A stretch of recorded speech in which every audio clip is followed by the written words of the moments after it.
Ang pagkahubog ng bawat katangian ng babae at lalaki ay napagtitibay ng iba't ibang salik ng lipunan, kagaya ng pamilya, media, relihiyon at paaralan.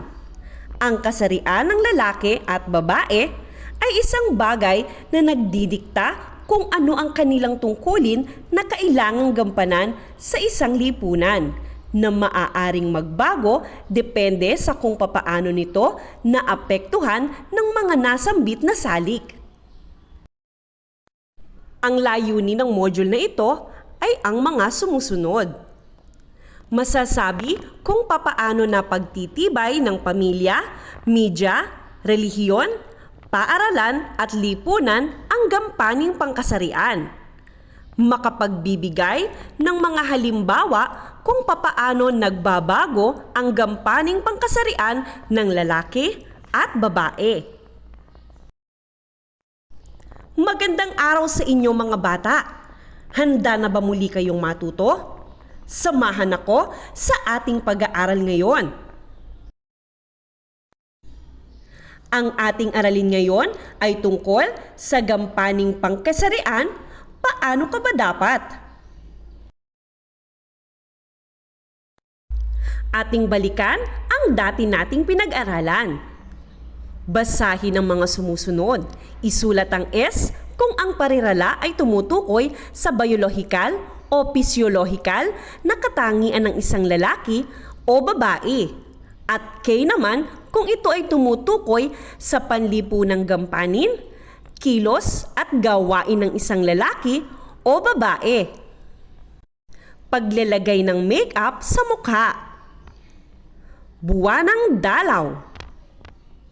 Pagpapasuso ng ina sa sanggol. Pagbubuhat ng mabibigat. Pagkakaroon ng kalalakihan ng mabibigat na buto. Ang gampaning pangkasarian ay pamantayan ng pag-uugali sa lipunan na itinuturing na akma o angkop para sa kasarian ng isang individual. Ang kasarian ng lalaki at babae ay naapektuhan ng mga salik sa lipunan na humuhubog sa kanila. Narito ang mga salik na nakapagpapatibay ng gampaning pangkasarian ng isang lalaki at babae. Pamilya, paaralan, media, relihiyon.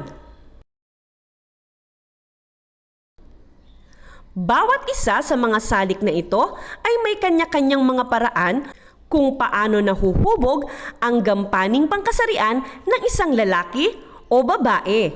May mga turo na nagkakapareho at mayroon din namang nagkakaiba, batay na rin sa impluwensya ng takbo ng panahon at sa modernong pamumuhay. Ang pamilya, simula sa pagkamulat ng mata at pagkalinang ng kanyang kamalayan, ang pamilya ang siyang pinakaunang gabay. Ito ang unang guro sa buhay ng isang batang lalaki o babae na nagpapangaral sa kanya sa mga bagay na dapat at hindi dapat gawin at mga magagandang asal. Pamilya ang unang humuhubog sa kung ano ba dapat ang gampanin ng isang babae at lalaki na siyang dapat ipinapakita at ginagawa. Narito ang iilan sa mga pamamaraan kung papaano napagtitibay ng pamilya ang gampaning pangkasarian ng isang babae o lalaki.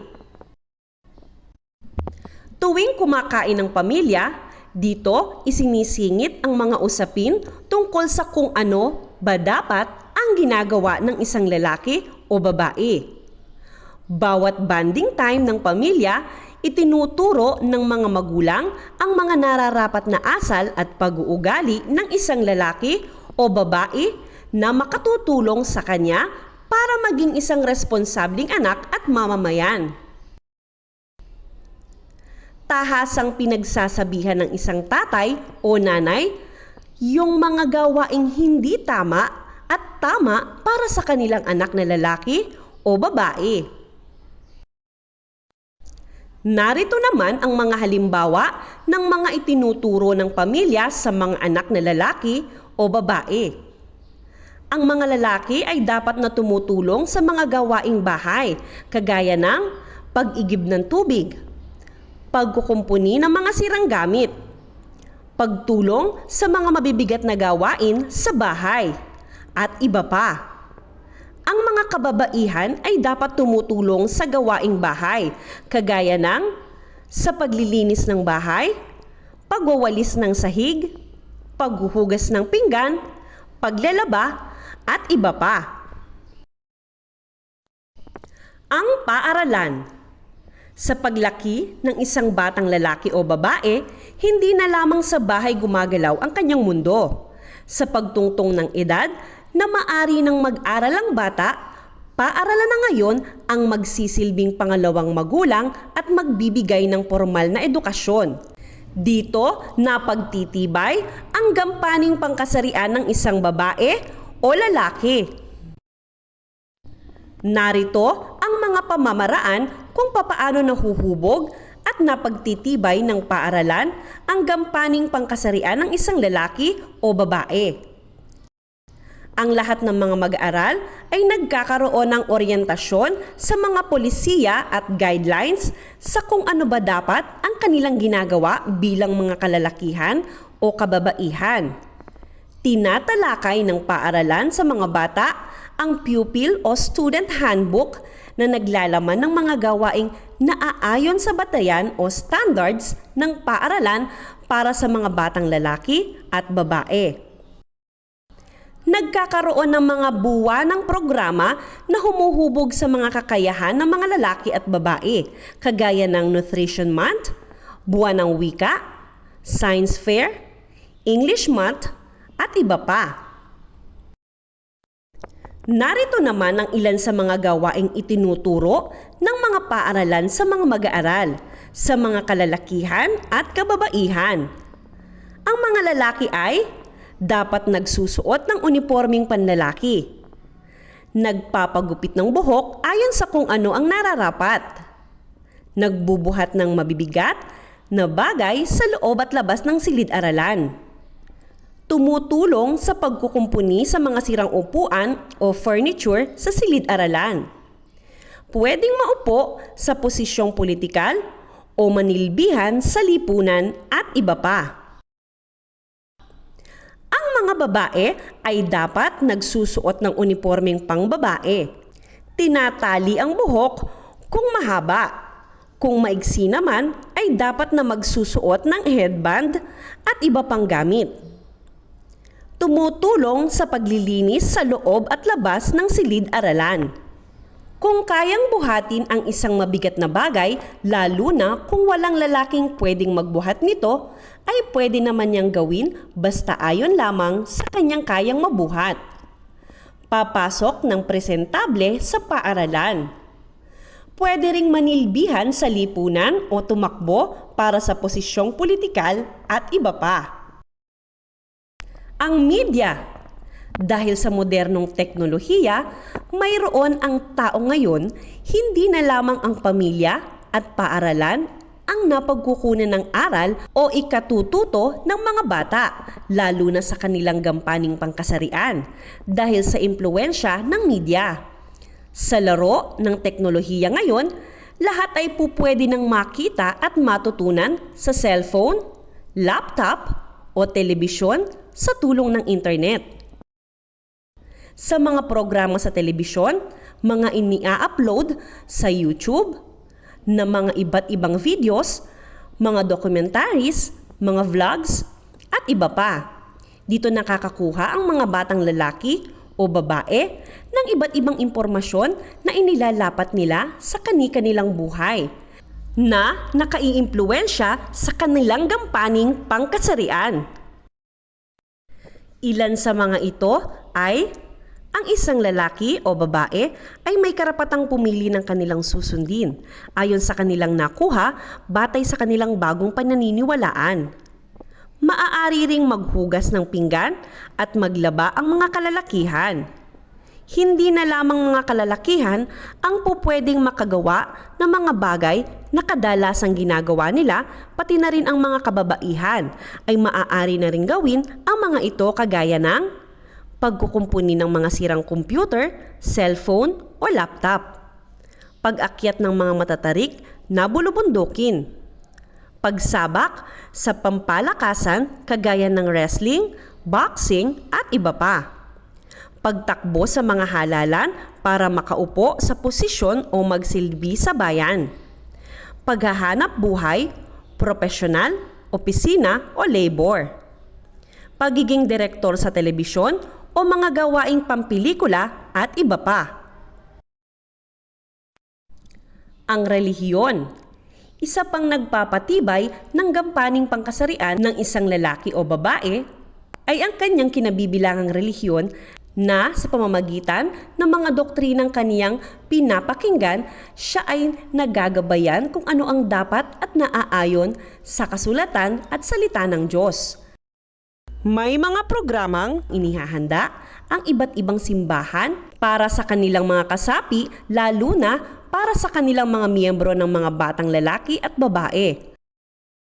Ang mga programang ito ay silang nakapaghuhubog sa inaasahang pag-uugali at gampaning pangkasarian ng isang babae o lalaki kagaya ng mga sumusunod: outreach programs, catechetics, youth seminars, values formation programs. Sa pamamagitan ng mga programang ito, itinuturo dito ang mga gawain na nakapaghuhubog ng gampaning pangkasarian na kalugod-lugod sa harapan ng Diyos. Ilan sa mga pangaral ay: ang mga lalaki ay inaasahan na sila ang magpapakita ng wastong gupit sa buhok para sa mga nakababatang kapatid o kapanalig, mag-aalok ng kasal sa mga napupusuan nila, magtatrabaho para sa kanilang pamilya, magpapakita ng magandang asal para sa mga nakababatang kapatid o mga kapanalig, maghahanap buhay, magsisilbing lakas ng pamilya, magsisilbi sa parokya, simbahan, kapilya, moske sa pamamagitan ng pagiging altar boy, lay minister, reader, psalmist, diakono, mang-aawit o ang pagiging pari, ministro at iba pa. Ang babae ay naasahan na sila ang magpapahaba ng buhok, magsisilbi sa asawa, gagabay sa mga anak, magpapakita ng magandang asal para sa mga nakababatang kapatid o kapanalig, magsisilbi sa simbahan kagaya ng pagiging reader, psalmist, diakonesa, mang-aawit o pagiging madre at iba pa. Ilan lamang dito sa mga bagay na nakaiimpluwensya at nakapagpapatibay sa gampaning pangkasarian ng isang lalaki at babae habang sila ay lumalaki. Sa makabagong panahon, ang gampaning pangkasarian ay hindi na nakasentro sa dapat na gampanin ng isang lalaki o babae. Maraming sektor ng lipunan ang nagsusulong ngayon ng gender equality o ang pagkakapantay-pantay ng bawat isa sa anumang larangan. Mapalalaki man o babae, bagay na dapat igalang at pagyamanin.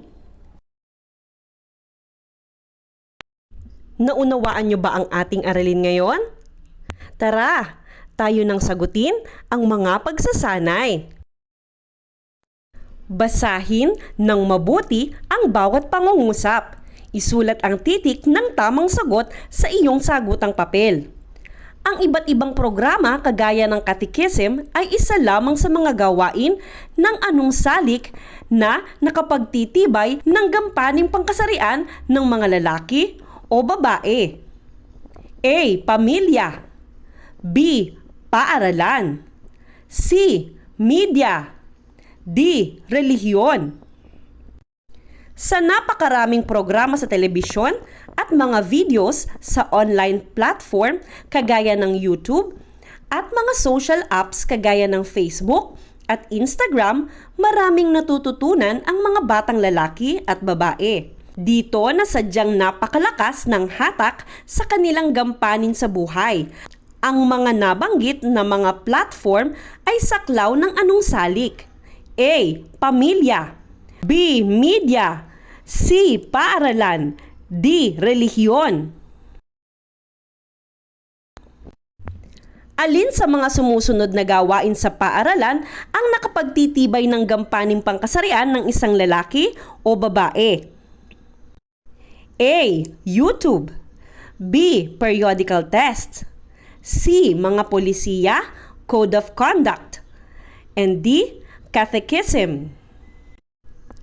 Ang pagsali sa mga iba't ibang laro kagaya ng basketball, boxing, volleyball at iba pa ay maaaring gawin ng mga kalalakihan o kababaihan na napagtitibay ng lahat ng salik sa iba't ibang pagkakataon at pamamaraan.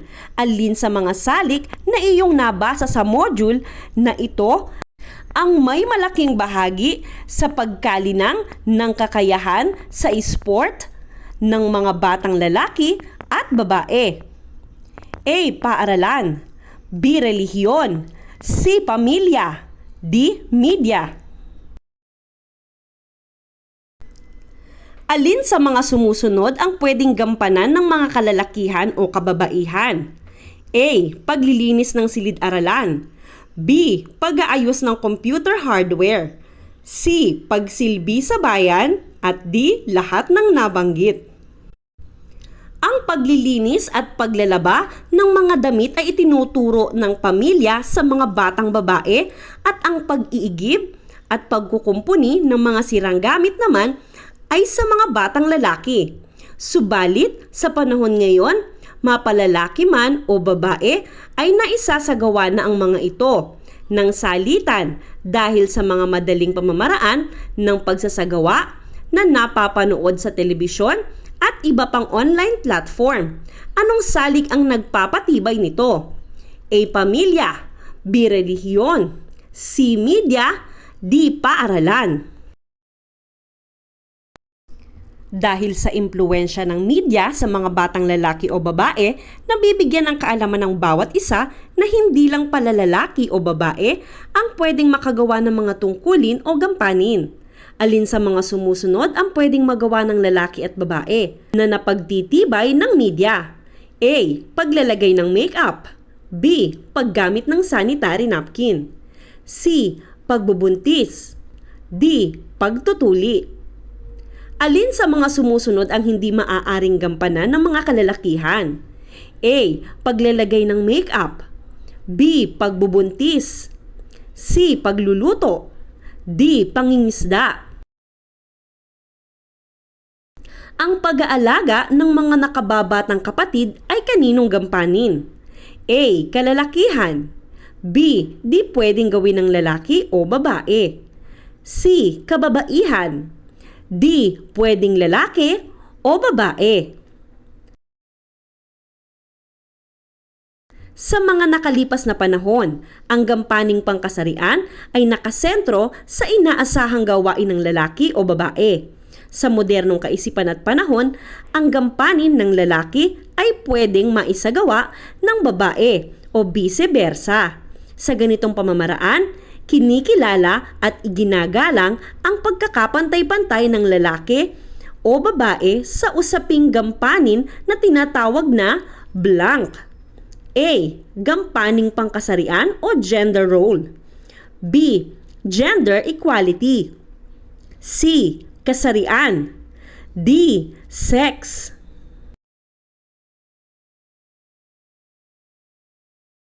Sana ay nakapaghatid na naman ako sa inyo ng kaalaman. Salamat sa inyong pakikinig. Paalam!